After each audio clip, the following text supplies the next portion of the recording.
Hello guys, welcome to Shiksha Dwar. I step for learning. You are going to learn with Akash Pandey in online classes.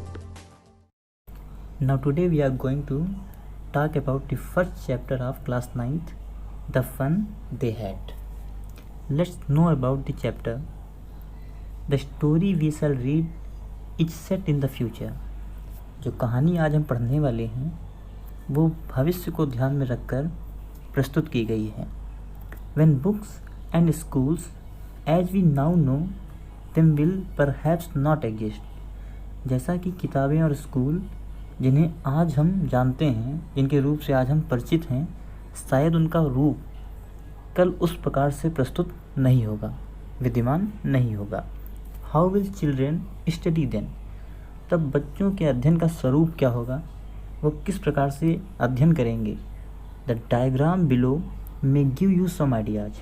नीचे प्रस्तुत चित्र आपको उसे समझने में कुछ सहयोग कर सकते हैं.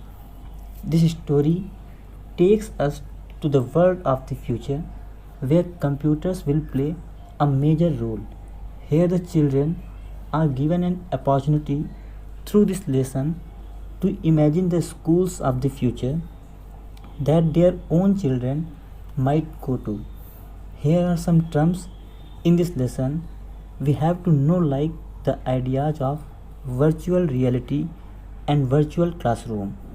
The term virtual reality refers to a reality created by computers softwares, and a virtual classroom is not a real classroom but one where learning is through computer software or the internet.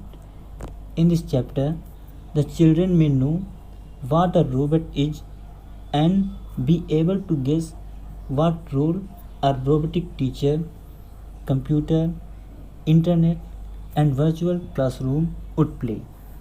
ये कहानी हमें भविष्य के संसार में लेकर जाएगी, जिसकी कुछ स्पष्ट झलक हम वर्तमान समय में भी देख पा रहे हैं, जहां कंप्यूटर्स, इंटरनेट व अन्य आधुनिक व नई खोजें एक महत्वपूर्ण भूमिका निभाएंगी.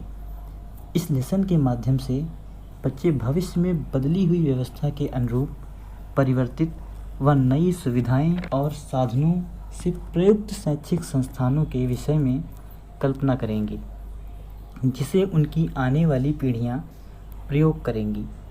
इस चैप्टर को पढ़ने से पूर्व कुछ विशेष शब्दावली जैसे वर्चुअल रियलिटी और वर्चुअल क्लासरूम को समझना आवश्यक है. वर्चुअल रियलिटी से तात्पर्य कंप्यूटर सॉफ्टवेयर से संबंधित आभासी वास्तविकता, जो कंप्यूटर व अन्य माध्यमों से सृजित चित्र इत्यादि के माध्यमों से प्रतीत होने वाली वास्तविकता है. और वर्चुअल क्लासरूम से अभिप्राय एक ऐसे अध्ययन संबंधित माहौल व व्यवस्था से है जहां छात्र ऑनलाइन या अन्य माध्यमों से शिक्षा इत्यादि से जुड़ सकता है. इस अध्याय के माध्यम से बच्चे जान सकेंगे कि एक रोबोट क्या होता है और रोबोटिक टीचर, कंप्यूटर, इंटरनेट व वर्चुअल क्लासरूम, ऑनलाइन स्टडी, इन सभी की क्या भूमिका है और क्या भूमिका हो सकती है. Let's start the first paragraph of the chapter. Margie even wrote about it that night in her diary. Margie ने wrote about it, इसके विषय में लिखा था, that night, उसी रात, in her diary, अपनी डायरी में. On the page headed 17th May 2157, 17 मई 2157 अंकित पेज पर सी रोड, उसने लिखा, today Tommy found a real book. आज टॉमी ने फाउंड अ रियल बुक, एक वास्तविक पुस्तक पाई. It was a very old book, ये बहुत ही पुरानी पुस्तक थी. Margie's grandfather once said that when he was a little boy. Margie के ग्रैंडफादर, मार्जी के बाबा, वंस सेड, एक बार उन्होंने कहा था, that when he was a little boy, कि जब वो एक छोटे से बच्चे थे. हिज ग्रैंडफादर, उसके बाबा ने, टोल्ड हिम, उसे बताया, that there was a time, कि एक ऐसा भी समय था when our stories were printed on paper, जब सारी कहानियाँ वर प्रिंटेड छपती थीं ऑन पेपर, कागज़ों पर। दे टर्न द पेजेज, उन दोनों बच्चों ने टर्न पलटे द पेजेज, पृष्ठों को, विच वर येलो, वह पृष्ठ येलो हो चुके थे, पीले पड़ चुके थे, एंड क्रिंकली, और मुड़े हुए थे। And it was awfully funny to read words that stood still, ये बहुत ही विचित्र था टू रीड, पढ़ना, शब्दों को, दैट स्टूड स्टिल, जो अभी भी स्थिर थे, इंस्टेड ऑफ मूविंग, हटने के बजाय, मूव करने के बजाय, द वे, उस प्रकार से, दे वर सपोज टू, जैसा उनके विषय में वो सोच रहे थे, जैसा उनके विषय में वो कल्पना किया करते थे। ऑन ए स्क्रीन, एक स्क्रीन पर, जिस प्रकार से एक स्क्रीन पर वर्ड्स मूव कर जाते हैं और स्क्रीन स्थिर रहती है, लेकिन इस प्रकार से नहीं था। उस किताब पर वो शब्द अभी भी स्थिर थे, जिस प्रकार से स्क्रीन पर स्थिर नहीं रहते थे।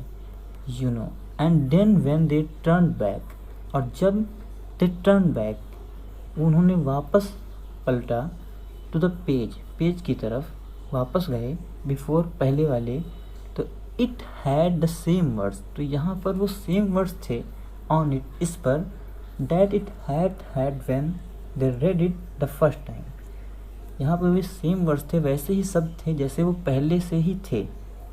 व्हेन दे रेड इट, जब उन्होंने इसे पढ़ा था, द फर्स्ट टाइम, पहली बार, उसमें कोई चेंज नहीं आया, उन शब्दों में कोई अंतर नहीं आया। अगला पैराग्राफ हम लोग नेक्स्ट वीडियो में पढ़ेंगे। इस वीडियो को देखने के लिए धन्यवाद।